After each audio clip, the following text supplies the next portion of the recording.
When someone shows you love, show them love back.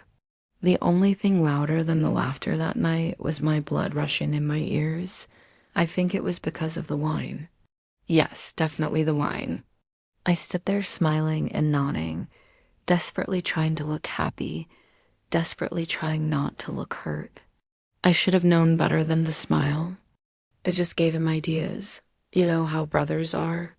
If you give them an inch, they will take a mile. Don't encourage them. That's what I should have done.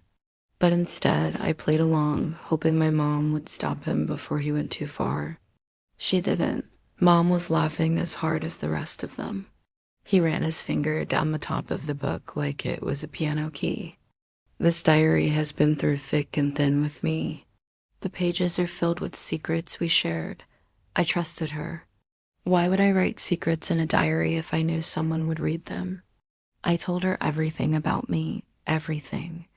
He looked up at me innocently and asked, "Are you sure you don't mind?" Of course I minded. I really, really minded. My face burned hot, hot. Everyone looked at me.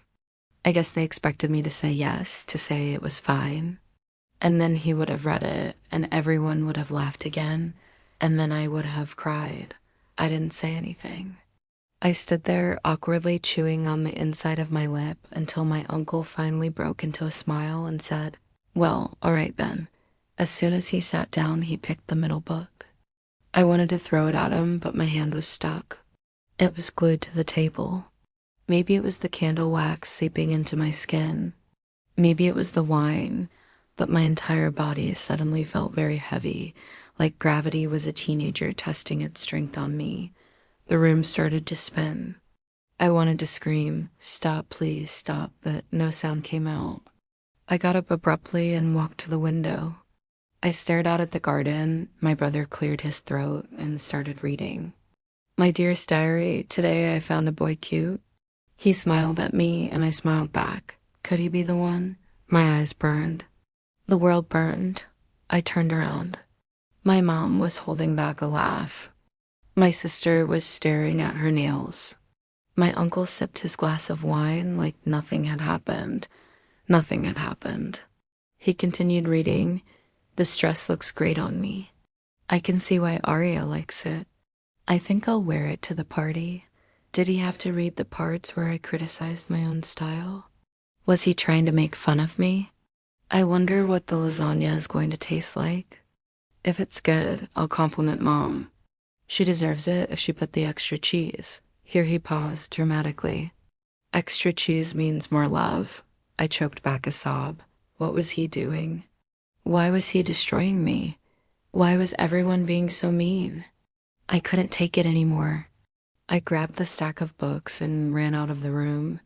"Where are you going?" My mom called after me. I didn't answer. I kept running. I ran until I heard their shouts fading behind me. Once I was sure they couldn't hear me, I stopped. I slid down the banister and hid between the potted plants in the corner. It was cold outside. I hugged myself to keep warm. That's when the guilt hit me. That's when I knew I had made a terrible mistake. I should have known better than to trust my family. They never let me down. They let me down all the time. I stayed there for what felt like hours. I thought about all the times I'd opened up to my family, all the times I'd shared my dreams and fears with them, all the times they had laughed at me. I had hoped things would be different this time. I shouldn't have hoped. Hope is a dangerous thing. It makes you weak. It lets you believe in happy endings. It was completely dark now. The candles had burned out. I pushed myself away from the wall and limped back to the house. Inside, everyone had left. The room was empty.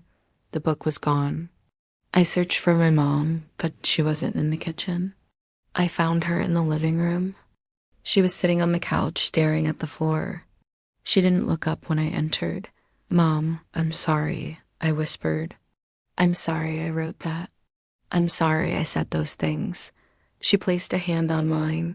Her touch was cold. "You should be sorry," she said. "What you wrote, it wasn't nice. You talked about us behind our backs. You complained about us. I just wanted to support you, she said. I wanted to help you, but you hurt me, I cried. You destroyed me, she sighed and stood up. Maybe that was the point, she said and walked away.